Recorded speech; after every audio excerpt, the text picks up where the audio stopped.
Rahm Emanuel, I think, really shouldn't have anything to say about that if he presides over a city that has some of the highest murder rates in the country, if not the highest, and has some of the most stringent gun control laws. And he can't realize that those two things are that gun control does not make anybody safer.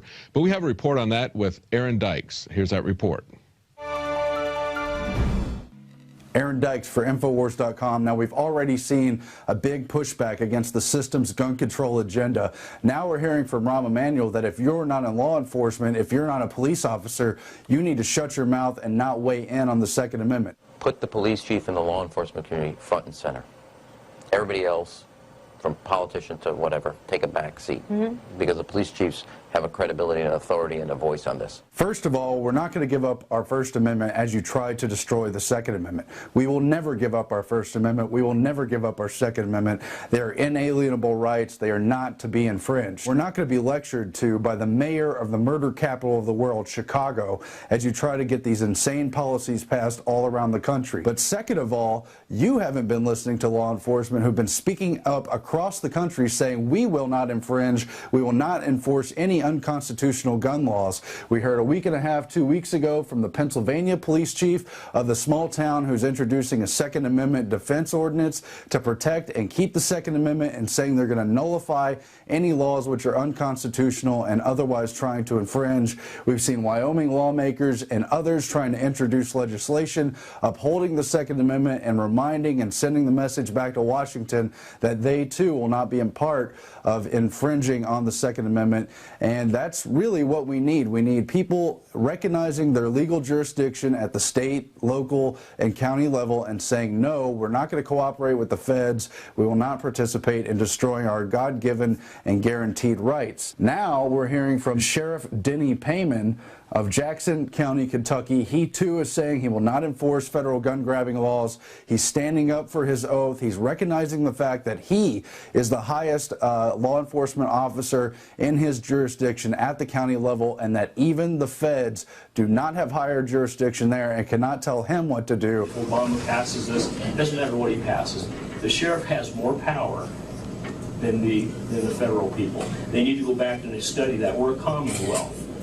I can ask the federal people to leave, they have to leave. I can ask state people to leave, they have to leave. And then he's being asked by journalists how he's going to participate in confiscating guns, that dangerous task. You're never going to pull a gun from Jackson County. I can't get there quick enough to help those people. My best help to them is to let them keep their firearms. I can't do it for the other counties. I can't stand up for them, but I can stand up for my people. And, you know, I was one of the first people to say, I think they need to arm school teachers. Not all of them, but there's somebody that needs to have a weapon there.